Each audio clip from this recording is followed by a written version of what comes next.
जय श्री राम। प्रणाम। मैं आज भगवान श्री राम जी के जीवन चरित्र का अध्ययन कर रहा था, तो मुझे एक बड़ी सुंदर, जिस पे बड़ा प्रेम आता है, ऐसी लीला पढ़ने का अवसर मिला। और महापुरुषों का क्या मत है जीव को लेकर, उनके चुनाव करने की क्या प्रक्रिया है, किसे वो सेवा में लेते हैं, किसे वे प्रेम करते हैं, पता नहीं। जो हमारी दृष्टि में कुछ भी ना हो, बिल्कुल शून्य, वेस्ट, भगवान उसको उठा करके मणि की भांति अपने मुकुट पे लगा लेते हैं। और जो हमारी दृष्टि में बहुत गुणी है, श्रेष्ठ है, आर्य है, हो सकता है कि भगवान की दृष्टि में वह उतना श्रेष्ठ ना हो।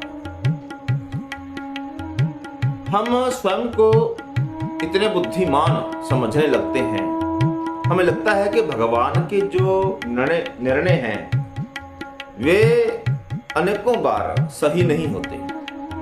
हम अपने जीवन को ही लेकर के कई बार भगवान से गिला करते हैं, शिकायत करते हैं कि भगवान जी आपने ठीक नहीं किया।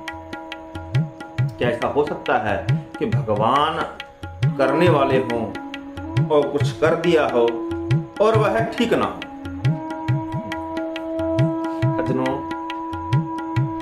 ऐसा है ही नहीं। मेरे ख्याल में आपने सुना होगा शब्द, अरे ये तो बड़ी अनहोनी होगी। सज्जनों, अनहोनी होती ही नहीं है। जो होना है, जो होनी है, वो ही होता है। अनहोनी कुछ होता ही नहीं। तो अगर कुछ हो गया है मेरे कर्मों के सिद्धांतों के अनुसार, उनके नियमों के अनुसार, या प्रभु की कृपा के अनुसार, जो भी संजोग बन रहे हैं, जो हो गया, सभी के समीकरण मिला करके जो हुआ वह श्रेष्ठ होता है, सही होता है। लेकिन कई बार आता है मन में, हे भगवान, वे गाड़ियों पे घूम रहे हैं, तूने उनको ऐसे चुन लिया जैसे लाखों की भीड़ में कोई उठा ले किसी को और अपनी गोद में बिठा ले, और हमें तुमने ऐसे दरनिकार कर दिया, ऐसे अनचाहा सा बना दिया। हमारे प्रति की स्नेह, प्रेम, आपकी ममता लगता है ही नहीं, क्योंकि हम तो उपेक्षित से हैं।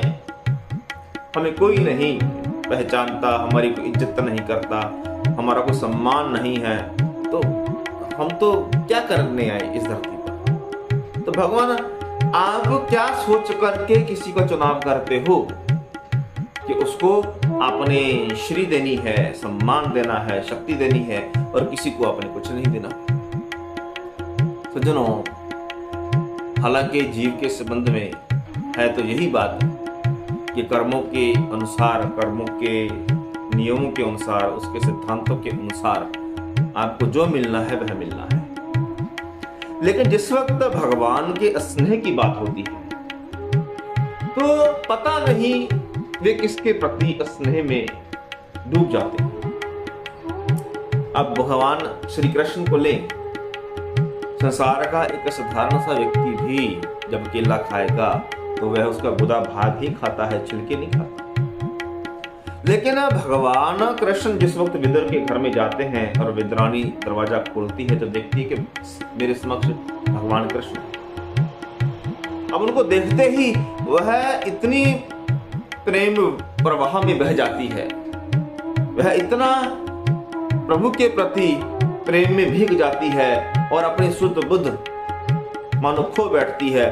और क्या करती है, आओ प्रभु, आप आए हैं तो लीजिए लीजिए, आपके लिए मैं रोज भोग लगाती हूँ ना, तो आज भोग में लगाने ही वाली थी, मेरे हाथों में केले थे, लीजिए केले खाइए। तो उसने क्या किया, भगवान श्री कृष्ण के आगे केले करो। भगवान ने कहा कि जब मेरी मूर्ति के समक्ष केले खिलाती हो तो ऐसे ही केले खिलाती हो, छिलके खिलाने चाहिए ना केले। तो विदुरानी कहती है कि भगवान ठीक है, मैं अभी आपको केले खिलाती हूँ, छिलके। तो वो इतनी प्रेम में मगन है कि छिलके जब उतारे तो गुदा भाग देना चाहिए था भगवान श्री कृष्ण को। विद्रोणी ने क्या किया, गुदा भाग फेंके जा रही है और भगवान श्री कृष्ण पर एक टक अपनी दृष्टि जमाए हुए उनके प्रति अपने प्रेम भावों को मैं क्या कहूँ कि एक ज्वालामुखी उठा हुआ है और उसमें वह डूबती जा रही है, बहती जा रही है। और भगवान श्री कृष्ण कहते कि लीजिए प्रभु खाइए, और भगवान ने जैसे ही हाथ लेकर कैसे देखा मुस्कुरा पड़े, वाह बड़ा सुंदर प्रसाद दिया। मन ही मन बोले कि छिलका, ऐसा पहला भक्त मिला है जो भगवान को गुदा नहीं दे रहा बल्कि छिलका दे रहा है। तो भगवान कृष्ण ने क्या किया पता है ना, छिलका खा लिया। एक के बाद एक केला गुदा फेंके जा रही है और केला खाए जा रही है, गुदा फेंके जा रही है, केला।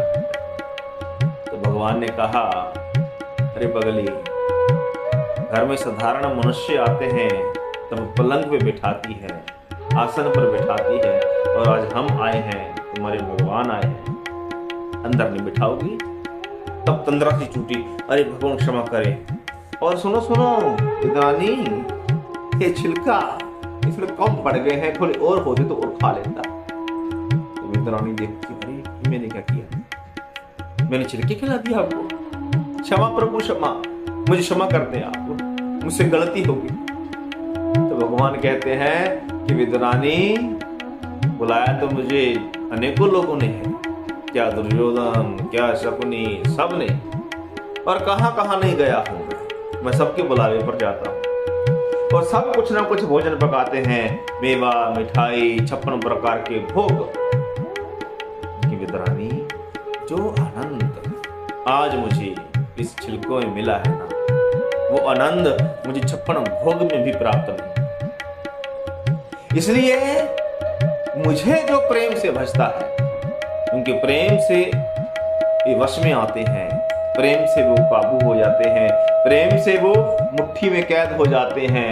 बहती हवाओं में से कुछ पकड़ना चाहते हो ना, कुछ नहीं पकड़ पाओगे। लेकिन अगर प्रेम भाव है, उनके भाव के भूखे भगवान भाव ही प्रसार है, और भाव से जो उसको भजे उसका बेड़ा पार।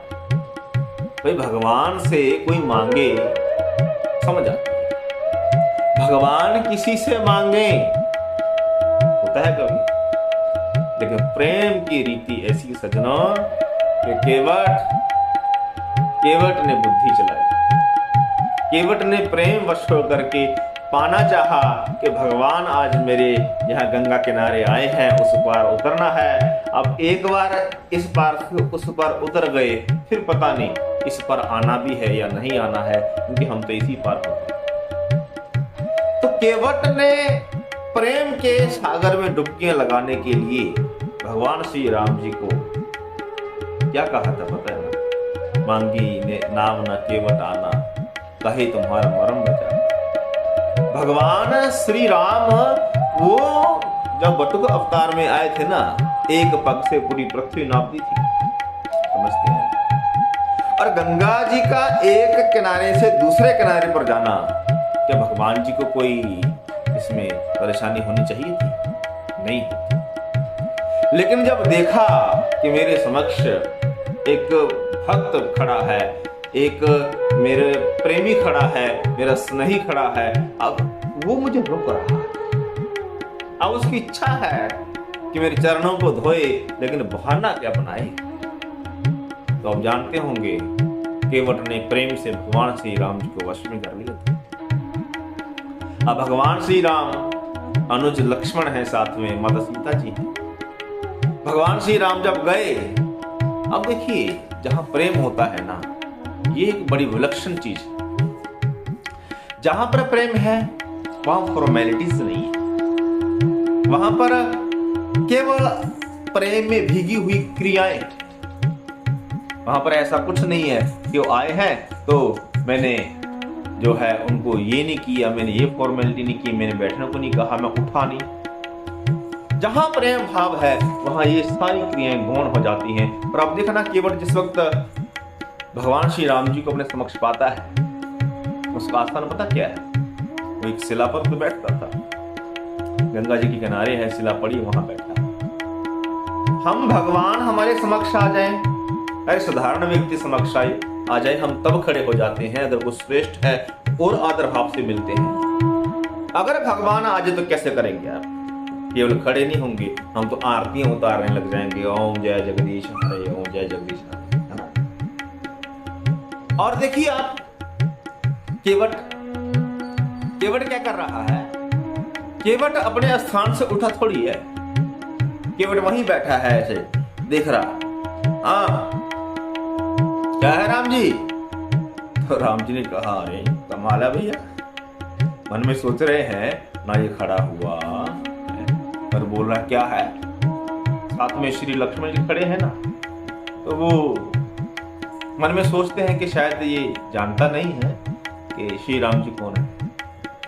तो श्री राम जी कहते हैं कि मुझे पार उतरना है, गंगा के उस पार जाना है। तो ऐसा नहीं है कि केवट ने कहा हो कि अरे भगवान आप आ गए, मैं धन्य हुआ, आइए आइए बैठिए। तो केवट क्या पता क्या कहते हैं? कहते मैं आपको ना अपनी नौका पे नहीं बिठाना चाहता, बिल्कुल नहीं बिठाऊंगा। आप आए हो ना, तो आपको बस ये सोच लीजिए कि आज शायद ही आपका उस पार जाना हो, क्योंकि मैं तो बिठाऊंगा है नहीं, और दूसरे नाविक आज छुट्टी पे हैं। तो भगवान श्री राम जी ने कहा कि अरे ऐसा है क्या? अरे भैया ऐसा ना करो, मुझे पार उतार दो, मुझे अपनी नौका पे बिठा लो, नौका दे दो।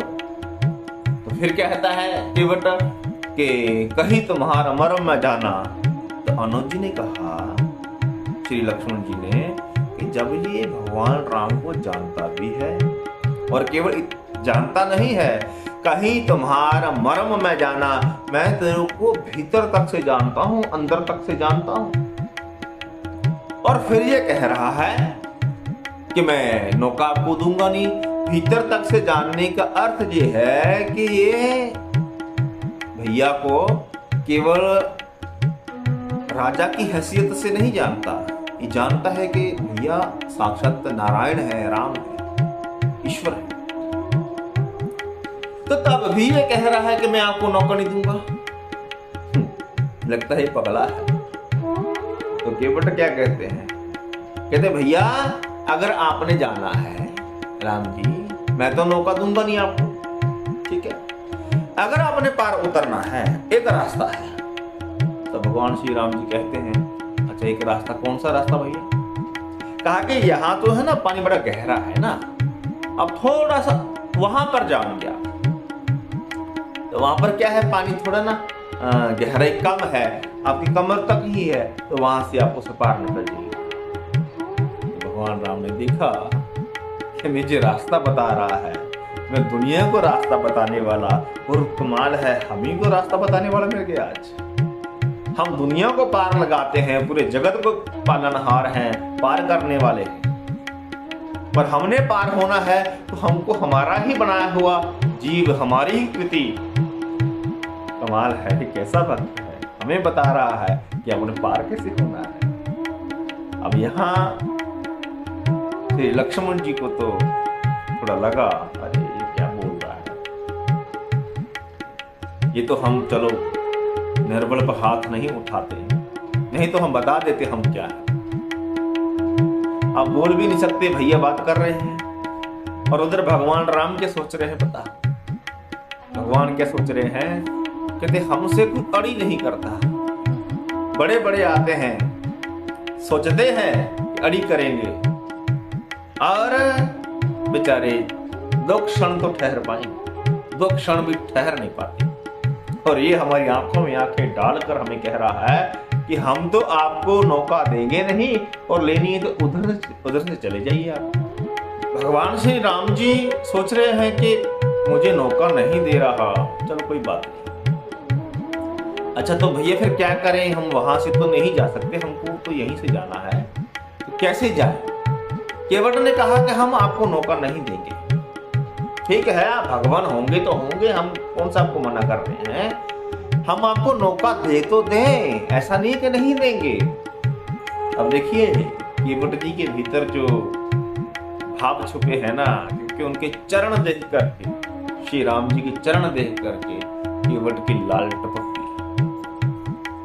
संसार में मिठाइयाँ देख के लाल टपकती होगी, किसी की कोठी देख के, बंगला गाड़ी कार देख के, लेकिन कि श्री राम जी के श्री चरणों को देख करके लाल टपक गई कि आज मेरे सामने आप आए हैं और आपके युगल चरण, पावन श्री चरण ये जहां पड़ जाएं तो वो भूमि थोड़ी रहती है,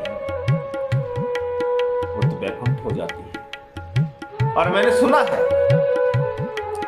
कि जिसको श्री राम जी आपके चरणों की धूली मिल जाए ना, फिर वो तीनों लोगों का स्वामी हो जाता है।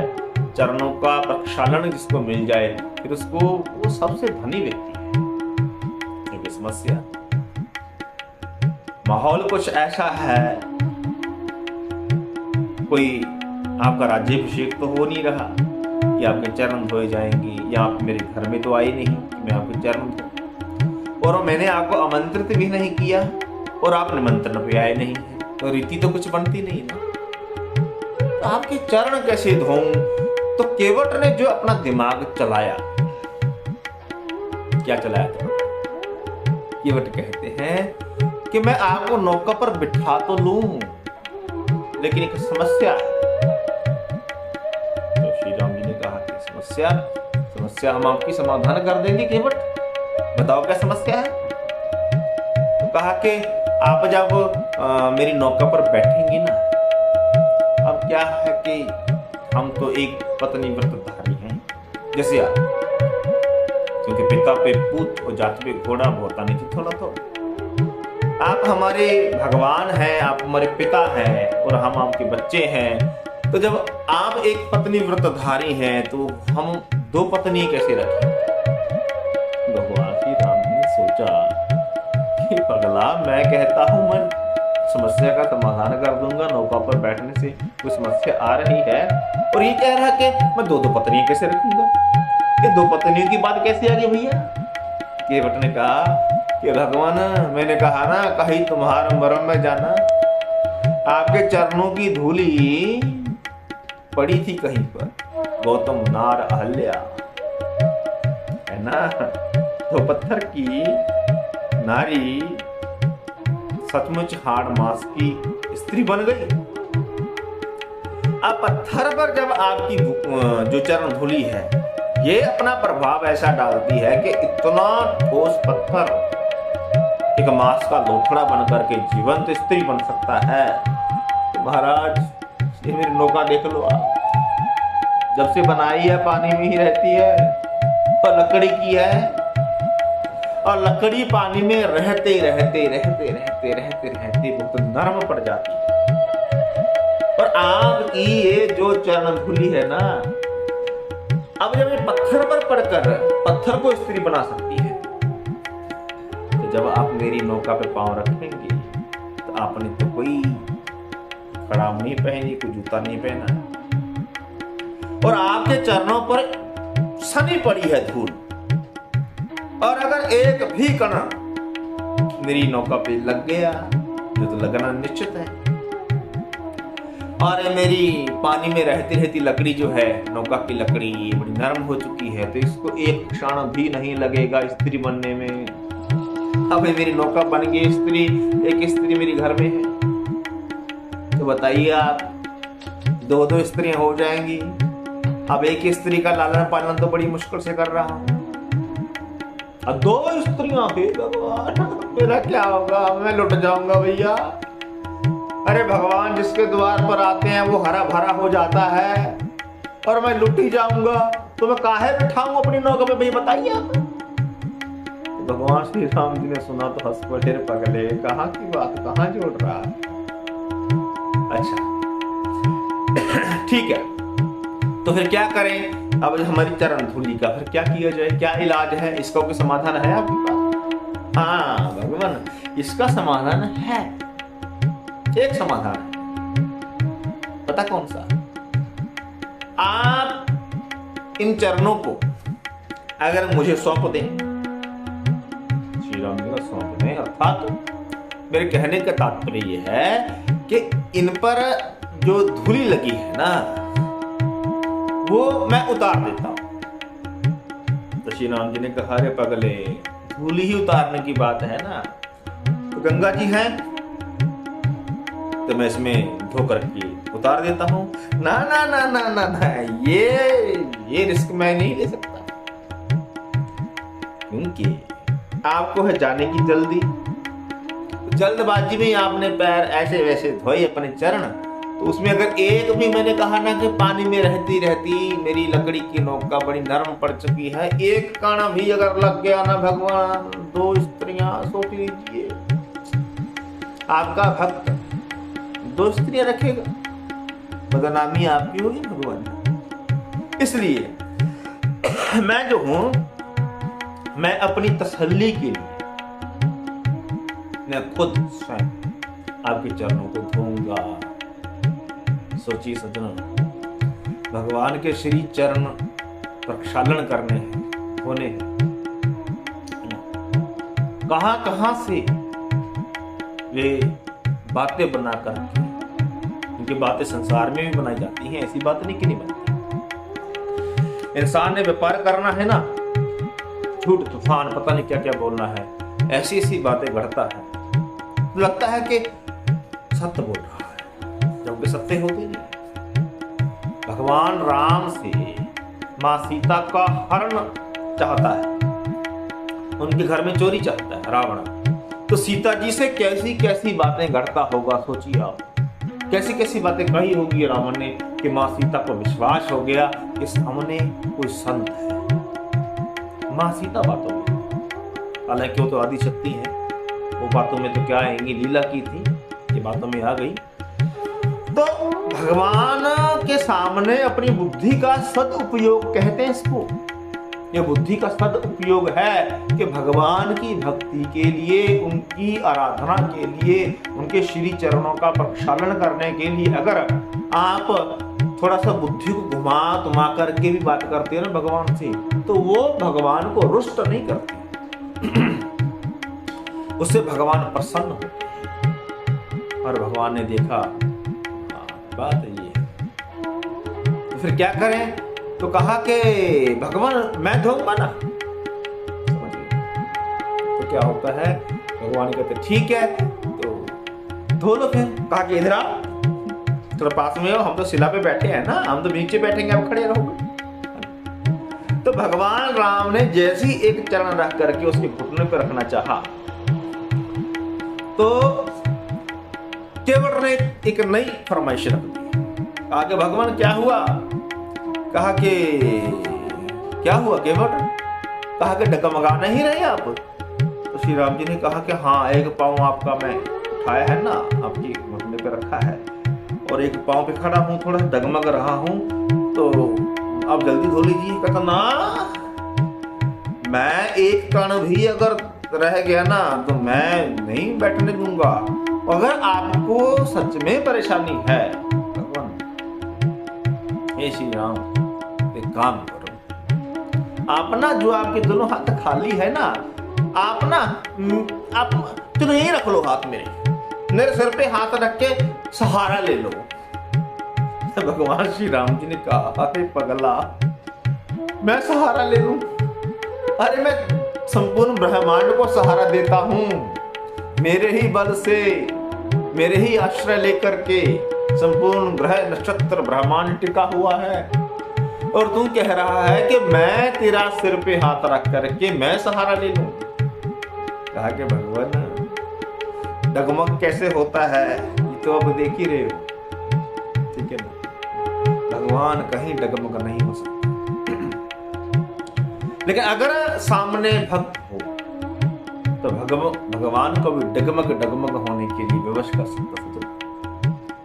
अगर इंसान जीव भक्त डगमग हो तो उसको संभालने वाला भगवान है, और अगर भगवान भी कभी डगमग हो तो केवट ने कहा कि भगवान, फिर आपका सहारा कौन होगा, आपसे ऊपर कौन होगा जो आपको संभाल ले? तो आपको बता दूं कि आपको संभालने वाला फिर भक्त होता है। तो आप मेरे सिर पे हाथ रख दीजिए, क्योंकि जिसपे भाग में श्री राम जी के श्री चरण भी हों और सिर पर उनका हाथ हो, तो उससे बड़ा भाग्यशाली व्यक्ति भगवान कोई हो नहीं सकता। भगवान श्री राम जी ने कहा, अरे ये तो मुझे लूट ही लेगा आज। भगवान राम ने प्रेम में विवश होकर के, भाव में विवश होकर के क्या किया, केवट के सिर पर हाथ। और अब जानते हैं कि यह कितनी बड़ी उपलब्धि थी केवट की। केवट ने बड़े प्रेम से, भाव से भगवान श्री राम जी के पावन चरणों को धोया, प्रक्षालन किया और फिर अपनी नौका में बिठा दिया। नौका में बिठाया है। हालांकि इसके अंदर और बहुत से भाव हैं, क्योंकि जो साथ में भगवान श्री राम जी के साथ लक्ष्मण जी खड़े हैं ना, वो नहीं समझ पा रहे। हालांकि वो शेषनाग के अवतार हैं, ये स्वयं भगवान है, उनके साथ भी उनकी नोक-झोंक चलती है। क्योंकि जिस समय भगवान राम के साथ वह बहस कर रहा है ना, तो एक बार तो श्री लक्ष्मण जी का हाथ अपने तरकश में चला गया, बाणों में चला गया। तो वहां भी वो डर थोड़ी रहा है। लक्ष्मण जी डर नहीं रहे, केवट जी डर नहीं रहे। केवट क्या कह रहे हैं, कहा कि भैया लक्ष्मण आके बाणों से भी और डरता होगा। अरे आप समझ ही नहीं रहे हैं, जिसके द्वार पर स्वयं भगवान चले जाएं तो क्या वहां पर जमराज लेने के लिए आता है? आपने बाणों को हाथ तो लगा लिया, ये बाण नहीं है, जमराज का निमंत्रण है। अब हमारे घर में भगवान खड़े हैं तो जमराज जी आएंगे क्या? लगता है कि आपसे तीक्ष्ण बुद्धि तो मेरी है लक्ष्मण भैया। तो लक्ष्मण भैया हैरान रह गए, अरे मेरे को चुप करा दीजिए। और अगर मान लो मर भी गया तो घाटा मेरा नहीं है, मेरा कोई घाटा नहीं है, क्योंकि जो भगवान के श्री चरणों में अपने प्राण त्यागे, लोग काशी में जाकर के प्राण त्यागे, जो श्री राम जी के चरणों में प्राण त्यागे, तो उससे बड़ा सौभाग्यशाली कौन होगा? बताइए लक्ष्मण भैया। पर मैं तो गरीब हूं, ना भाई आता है, ना कोई रिश्तेदार आता है, कोई मुझसे मिलने नहीं आता, और मैं मर गया तो मेरा खर्चा कौन उठाएगा? अंतिम संस्कार। रिश्तेदार तो मेरे पैसे के भूखे हैं। और देखिए, आप मेरे सामने खड़े हैं, मेरे भगवान है, मेरे ईश्वर है, मेरे पिता हैं, और अगर बच्चा मर जाए तो संस्कार कौन करेगा? पिता तो कराएगा। तो देखिए, एक तो मैं मर नहीं सकता, अगर मैं मर गया तो दुनिया का अंतिम संस्कार उसके संसारिक रिश्तेदार करते हैं, लेकिन मेरा संस्कार कौन करेगा? साक्षात नारायण करेगा। सोचिए आप, मैं कितना बड़ा सौभाग्यशाली हूं। और तीसरी बात, गंगा के किनारे हूं। लोग मरने के बाद गंगा के किनारे आकर के उनकी हड्डियां जो हैं, अस्थियां प्रवाहित होती हैं। मैं तो यहाँ पर रहता ही गंगा किनारे हूं, और यहीं से डायरेक्ट वहां। सोचिए मैं कितना भाग्यशाली। तो लक्ष्मण जी, फिर जब भगवान राम ने देखा कि लक्ष्मण जीवों को जीता जाता है, जो जीव होते हैं ना, उनको जीता जाता है बल से, है दिखाकर, लेकिन ये मेरा भक्त है, इसको तुम जीत नहीं पाओ। लक्ष्मण जी भी समझ गए, हाथ जोड़ दिए कि भगवान इनसे आप ही निपटो, हमसे ना होगा। तो केवट ने चरण प्रक्षालन किए, चरण धोए, नौका में बिठाया। तो गंगा जी का रास्ता कितना ही होगा। बड़े प्रेम से चक्कू चला रहा है, भगवान को सामने बिठाया है, चला रहा है, बिठाया है, देखे जा रहा है। और भगवान राम भी केवट जी को देखे जा रहे हैं। और केवट जैसे जैसे दूसरा किनारा नजदीक आ रहा है, वैसे वैसे केवट मानो उसकी श्वास सूखते जा रहे हैं। अब उसने सोचा कि अब आधे रास्ते आ गए हैं, आधा बचा है। और हे केवट, अगर तू अभी भी इस मौके को भुला नहीं पाया ना, तो फिर काहे का केवट। तो केवट ने क्या किया सज्जनों, नौका को घुमाने लग गया। उसी एक बिंदु पर, एक केंद्र पर घुमाने लग गया। नौका डोलने भी लगी, और भगवान राम कहते हैं कि ये क्या कर रहे हो, हम गिर जाएंगे। कहा कि भगवान अब सारे एक्सपीरियंस करवाऊंगा आज आपको। कहा कि मतलब? कहा कि पूरी दुनिया आपके श्री चरणों में आके गिरती है, अगर आज आप भी गिरे तो कौन सी बड़ी बात। अरे मुझे चक्कर आ रहे हैं। कहा कि मेरे चक्कर आपने कभी देखे? 84 लाख योनियों घूमते घूमते जो चक्कर मुझे आए हैं ना, अब कल्पना कीजिए भगवान के जीव के साथ कितना भयंकर कष्ट है। और अगर मान लीजिए कि आपको चक्कर जो आ रहे हैं, इसका समाधान अगर आप चाहते हैं तो फिर इसका समाधान भी हमारे पास है। अब केवट ने चप्पू चलाना रोका थोड़ी ना, वो घुमाते जा रहा है, चप्पू चलाते जा रहा है। भगवान ने कहा अरे हम गिर जाएंगे भैया, चक्कर आ रहे हैं। तो कहा कि भगवान का समाधान है, अभी कान को और हमारी बाजू पकड़। कहा मतलब? कहा कि प्रभु बाजू पकड़ दो ना। अरे पगले, जब किसी को चक्कर आते हैं तो उसको पकड़ा जाता है। आपने देखा नहीं संसार में, किसी को चक्कर आए तो आप उसको पकड़ देते हैं जब चक्कर आते हैं। हमको चक्कर आते हैं, हमको पकड़ना चाहिए ना। तुम कह रहे हो कि हम तुमको पकड़ना है। हाँ भगवान हमारी बाजू पकड़ दीजिए। तो कहा कि बट ये बात समझ नहीं आई। भगवान हम आपको पकड़ेंगे ना तो हम तो मायावी हैं, माया से प्रेम करने वाले, कोई पता नहीं कब छोड़ दे। और अगर करना ही है ना, पकड़न पकड़ाई खेलना ही है, तो हम तो भैया आपको नहीं पकड़ने वाले। अगर पकड़ना ही है तो आप हमको पकड़ दीजिए, क्योंकि आप इसको पकड़ते हैं। फिर वो चाहेगी, छटपटाएगी, बहुत चिल्लाएगी, छोड़ दो छोड़ दो, क्योंकि आपने पकड़ा है ना भगवान, फिर आप छोड़ते थोड़ी ना हो। भगवान राम हंस पड़े। कहा कि भैया अब आराम करोगे इसको नौका को घुमाना। कहा कि बाबू पकड़ दो फिर हमको। तो भगवान राम ने बाजी पकड़, खुश हो गया केवट और नौका सीधी चलाने लगा। और जब दूसरे किनारे पहुंचे ना, तो किनारे पहुंच करके आप जानते हैं नाविक भी प्रसन्न होता है, और जो मुसाफिर होते हैं ना वो भी प्रसन्न होते हैं। क्यों? नाविक इसलिए प्रसन्न होता है कि उसको उत्तराई मिलेगी, और जो मुसाफिर हैं इसलिए प्रसन्न होते हैं कि अब आगे का रास्ता हमारा प्रशस्त हो गया, हमने इस नदी को पार कर। लेकिन यहाँ पर क्या हो रहा है कि वो तो उदास हो गया।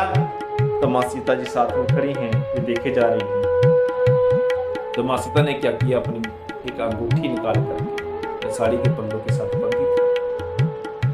कहा कि हे प्रभु उतराई दे दीजिए। केवट ने जब देखा ना, उसकी आंखों में अश्रु। प्रभु माता ने तो कह दिया और आपने मान ली बात, क्या करने जा रहे हो? कहा कि केवट आपके उत्तराई देने जा रहे हैं। कहा कि प्रभु ये सौदा ही करना था तो चढ़ते ही नहीं, और अगर करने पर आ ही गए हो ना तो एक काम करो, आज आप मेरे पास आए थे ना पार होने के लिए, तो हम भी आपके द्वार पर खड़े हैं आज पार होने के लिए। हम दोनों ही एक जाति के हैं प्रभु, तो क्यों ना अपनी जाति को निभाएं। अब ये बात जब केवट ने सुनी तो कहा कि अरे पगड़े, हम जाति थे, तुम्हारी जाति कैसे हो गई? कहा कि प्रभु लक्ष्मण जी को समझाओ कि आप हमारी जाति के नहीं हैं, हम दोनों एक दूसरे की जाति के हैं। तो भगवान ने कहा कि केवट कैसे एक जाति के? कहा कि हम भी नाविक हैं, आप भी नाविक हो प्रभु। आप इस संसार के भवसागर से इस किनारे से उस किनारे पार करवाते हो, और हम छोटे से नाविक हैं इस गंगा के। इस गंगा मैया के किनारे, इस किनारे से उस किनारे तक हम पहुंचाते हैं। काम तो एक ही है, इसलिए हमारी एक जात है प्रभु। हाँ, अगर उतराई देनी है ना, आज हमने आपको पार कर दिया, कल को जब हम आपके पास आएंगे क्या, हम तो खड़े ही, हमने आपको पार किया है, आप हमको पार करो। इतना कहने की देर थी, भगवान राम ने केवट को अपने सीने से लगा लिया। हृदय में प्रेम उमड़ पड़ा, केवट की आंखों से अश्रु निकल पड़े। माँ सीता भी गदगद हो गई एक भक्त और भगवान का मिलन देखकर। श्री लक्ष्मण जी की आंखों में प्रेम भाव है, क्योंकि यह दृश्य कहाँ देखने को मिलता है। श्री लक्ष्मण जी प्रणाम करने लगे कि वाह, क्या आनंद का समय है, क्या सुंदर दृश्य। तो वहां पर भगवान श्री राम केवट से विदा लेते हैं और केवट बड़े बेमन से उनको विदाई देता है। दूर तलक देखता रहा और जब तक का इन आंखों का सामर्थ्य चलता रहा, श्री राम जी भी उसकी दृष्टि में चलते रहे और धीरे धीरे श्री राम जी उसके आंखों से ओझल होते गए और शाम हो गई। केवट अंधेरा होने तक वहीं पर रहा, क्योंकि श्री राम जी के होने की उपस्थिति की खुशबू उस वातावरण में थी। और रात होते फिर वह वापस आता है और उसके पश्चात केवट ने किसी को अपनी नौका में नहीं बैठा, कारण कि जिस नौका में भगवान बैठ जाए फिर उस नौका में और कौन बैठ सकता है। सजनों, ये भाव केवट के रहे भगवान श्री राम जी के प्रति निस्संदेह बड़े अद्वितीय हैं, अमोलक है, रूहानी है, अलौकिक। और श्री राम जी या तो गुरु के आगे झुकते हैं या माता पिता के आगे झुकते हैं, क्योंकि प्रातः काल के रघुनाथा मात पिता गुरु।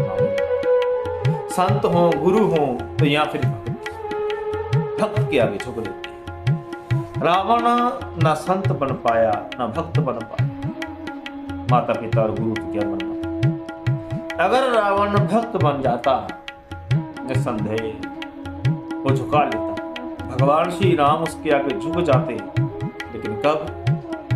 अगर उसके भीतर भी केवट की सद्भाव, खुद अकड़ा रहा और ऐसे अकड़ा रहा कि वह टूट तो सकता था लेकिन झुक नहीं सकता था।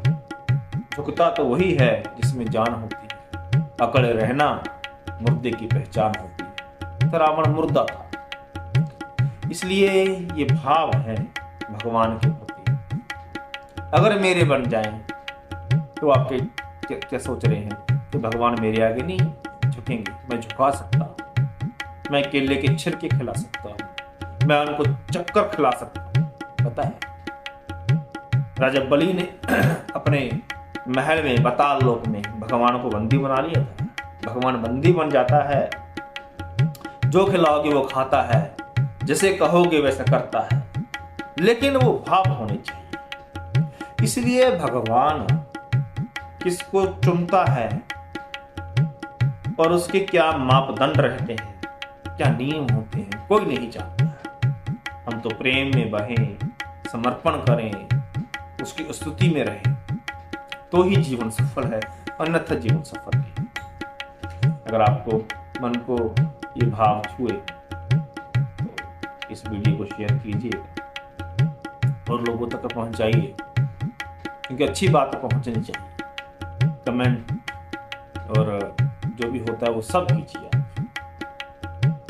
तो श्री राम दूत मेरा YouTube चैनल है, इसे सब्सक्राइब कीजिए।